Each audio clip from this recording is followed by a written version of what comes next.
What we do is our free will. Any sin that we act upon, it's us doing what we wanted to do. So Ravati will break down all of the social barriers and make you feel okay about doing it, and that's how you come to know what you're made of.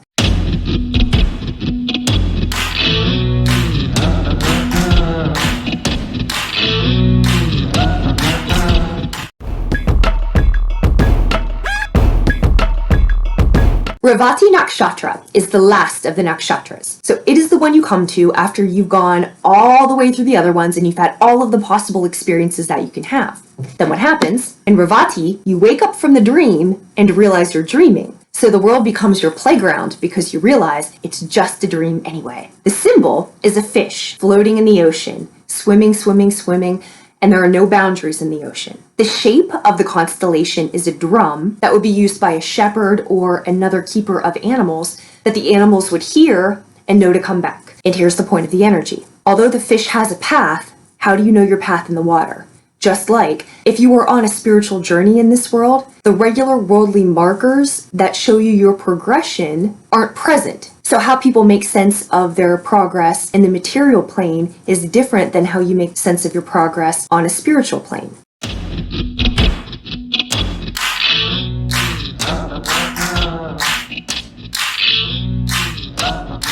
Revati is housed entirely in Pisces. Pisces is between two worlds. Pisces is ruled by Neptune, which is delusion, dreams, imagination, the dissolving of boundaries, so that you were in the infinite. And the nakshatra is ruled by Mercury, which represents skill, mastery over magic and mysticism. So Revati is about waking from the dream and realizing that it is a dream and that you have full power to direct your consciousness in any way you want, and that you have full control over everything around you. You have nothing more to achieve, and frankly, even creation, it's just the rearranging of what's already there, so you can test things, you can maneuver things, you can move them around, and it's the full experience in having all of these experiences without having attachment to the experiences, because after all, it's just a dream.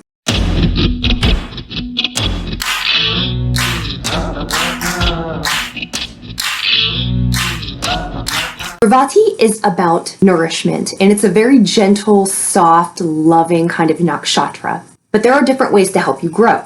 Loving, nourishing, guiding, teaching in a nice way is one way to do it. And Revati expresses that way. Revati also expresses in some other ways.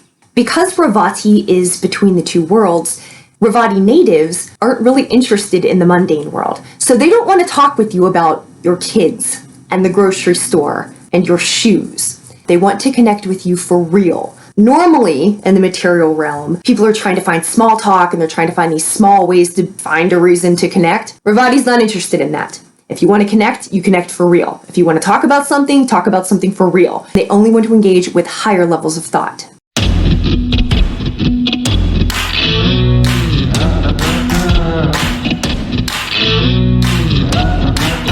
Small talk, they're interested in something real, something substantial. Not everybody can take that.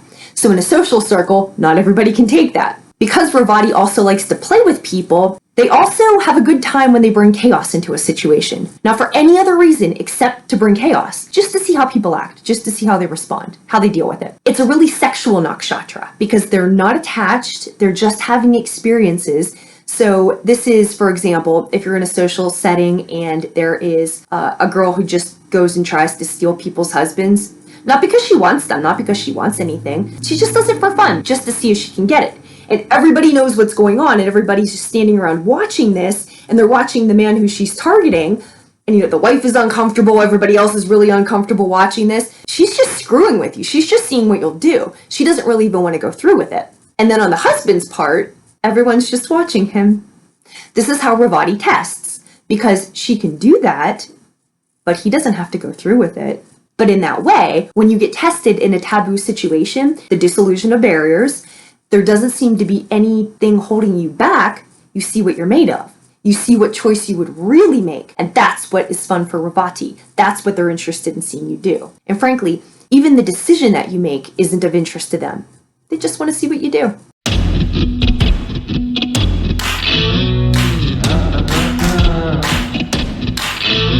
Her below. If you have never seen her stuff, please go watch her videos on nakshatras. I use her research a lot in my information. She also talks about, for example, how the men, still there's this very sexual element to them, and they're really playful, but they're playful in a way like you don't know what they're up to. So it's playful, but then it's kind of scary because you never really know what they're doing and you don't really know what they're going after.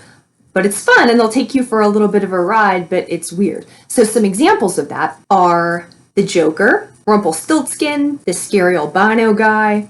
But these are all Revati natives. And what you find out is Revati natives play Revati roles. And of course, the casting director doesn't know that, but you find that these people, they're actually playing out these roles that are characteristics of their nakshatras. So again, like really cold and unrelatable. You can't guess their motives. I mean, like, look at the Jokers. You can't, like, you're going to negotiate with him. What do you think he's interested in? You think you can find out what that is? And then there's this Rumpelstiltskin character. He's on his own agenda. You don't even know what he's doing, but he's on his own agenda. Again, all Revati natives, all Revati ways. Sometimes they have something in mind, but usually they just like to mix it up, just for fun.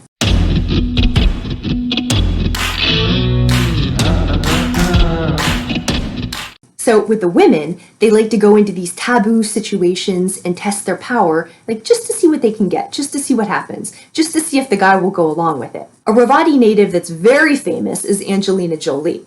So the two men she married, Billy Bob Thornton and Brad Pitt, they were already married when she met them.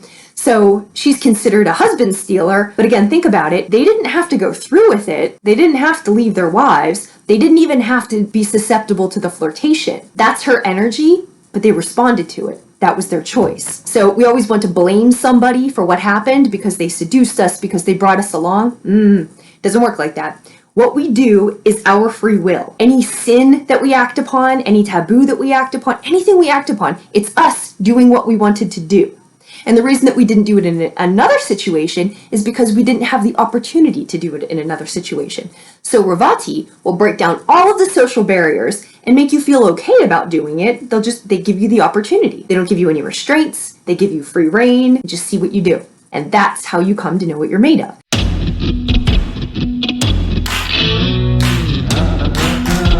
So in a spiritual sense, the parameters that we normally go with, which again, mark our journey in a worldly way, we don't have those in a spiritual life. So how do you keep the guideposts? How do you keep aligned with what you're doing? This is how Revati tests you. You're going from one world, you're going from the material realm into the spiritual realm. And when you are on that road, you accumulate different experiences and you come to accumulate different abilities and you have different powers. So your ability to progress spiritually is based on what you can handle. And as you're transitioning from one world to the next, Revati tests you to see what you can handle.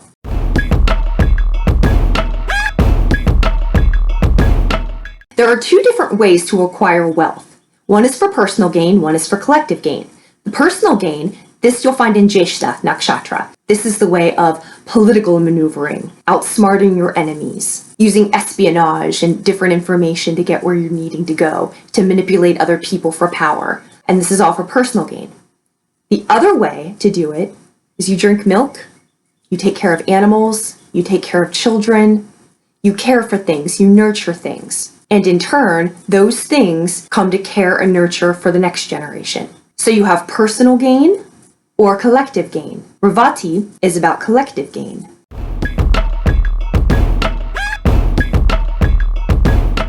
Intelligence is knowing what you need and getting where you need to go. So for Revati Nakshatra, you're resourceful, you are a person who finds the means, and you don't get lost. You are a person who finds the path.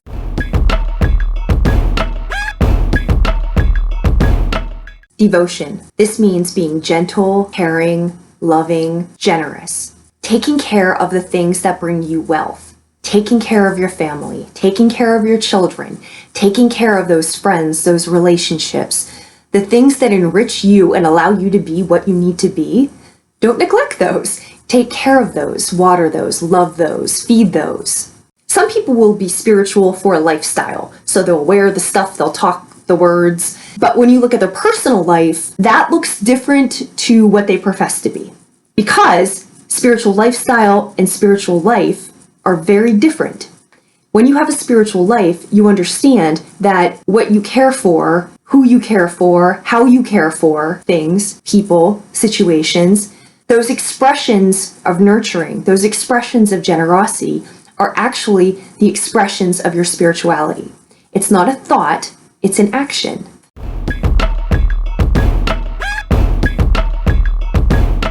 According to this energy, there's nothing more important than taking care of your children. There is nothing more important than nurturing what's around you so that you have a future. And in terms of societal interaction, and collective good and good for humanity, which is what a spiritual path is about, you take care of what's around you. You do the role you're supposed to do. You come to understand that spirituality is not sitting in your room reading things. It's the way that you live, and it's the expressions that you outwardly display so that other people watching you know who you are. This is another element of Revati, is that your presence changes people. So the fourth element is beauty, and beauty comes from nourishment. Beauty is a sign of health. If you are nourished, you are healthy. If you are healthy, you are beautiful. Think of the times when you laugh the easiest. Think of the times when you are in the best mood. Think of the times when you're the most help to other people. Are you tired? Are you hungry? No. You're rested. You feel well loved. You feel supported. You feel nourished. This is the fourth element. So again, the deity Pushan, he's a nurturer, a caregiver, a protector. And the Shakti, the power to nourish, is what you have available in this energy. And that is, if you haven't had these things available to you, if people didn't nourish you, if situations didn't nourish you, your family, your home life, the friend circles that you've had, the professional networks that you had, how you move forward is your decision. What has happened, and it's to bring you to where you are now, but how you progress, that's up to you. And that's the lesson. Saturn does not exist. They say Saturn is born in Revati. So it means if you're going to break that cycle of what was not given to you, to stop and make the choice to still give that to yourself and give that to others, what it requires is a great deal of willpower and a great deal of intention. So you do these things. You are gentle, you are generous, you are caring, you are devotional, not because you don't know how to be sly, not because you don't know how to be political, not because you don't know how to maneuver other people to get what you want, but because that's not your path anymore. Your path is to be kind, is to be gentle, is to nurture. If your path is for humanity, take care of humanity. And that begins with you, and that begins with the people close to you. That is expressed. It's not this big idea like you have to take it out into the world. You can't take anything out into the world that you aren't doing in your own life. So that's what the energy is having you look at. What you need to nurture in your own life, and what situations that aren't nurturing you, where it's time to draw a boundary. Sagittarius, Sun, Moon, and Rising. This new moon is occurring in your fourth house, and your fourth house has to do with your place of origin, your roots, your home, your family. It also has to do with you kind of behind the scenes, not in a 12th house way, but like your life, but your private life, your part that nobody else sees. You have your attention there. And there are some things that really kind of aren't clear to you there. So you could be dealing with a family situation where people are telling you one thing, but they're not really telling you the whole story. So anything that has your attention in this way, and you feel like it's worth putting in energy and effort, it may not be because you may not have the right information. Or it could be a situation that's been dragging on and on and on.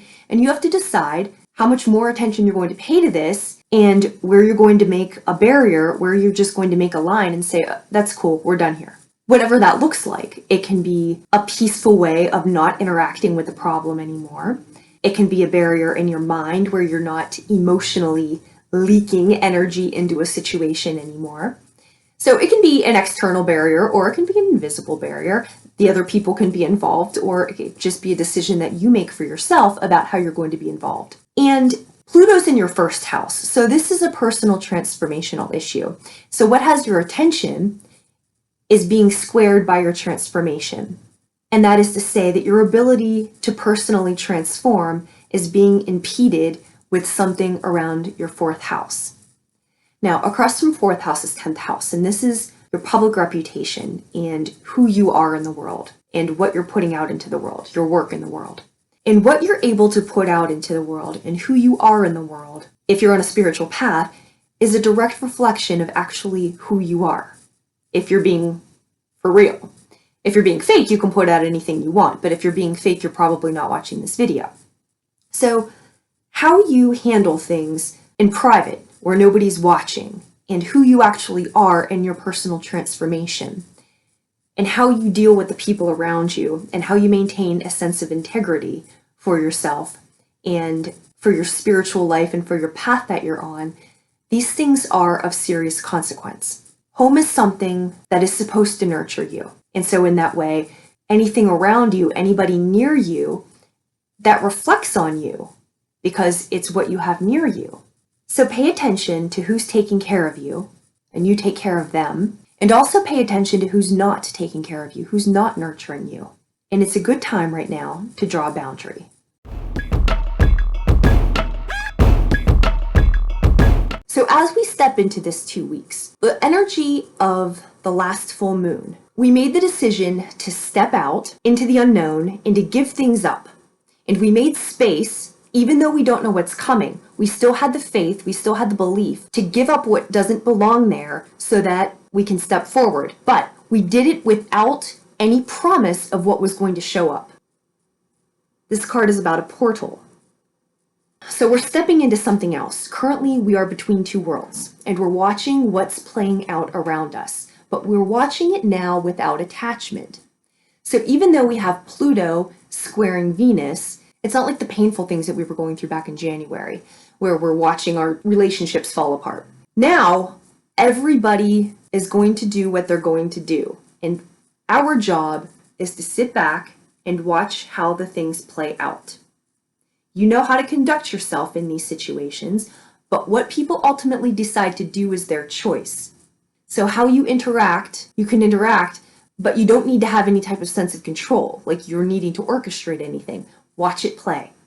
So however things turn out in the next few weeks, then you know how to make your moves. But in this meantime, we still have Mercury in Pisces. We're in a Pisces sun. We're in Pisces nakshatra. Everything is Pisces. So that means everything is watery. Everything is still moving and nothing is solid yet. Watch what happens. You keep your devotion. You keep on what you're about. You keep on your path. Pay attention to the things around you that you need to nurture. Take care of what takes care of you, especially you, right? But take care of the people, take care of the situations, take care of the groups. And the ones that don't take care of you, why are you still there? But why are you still there? Take care of what takes care of you.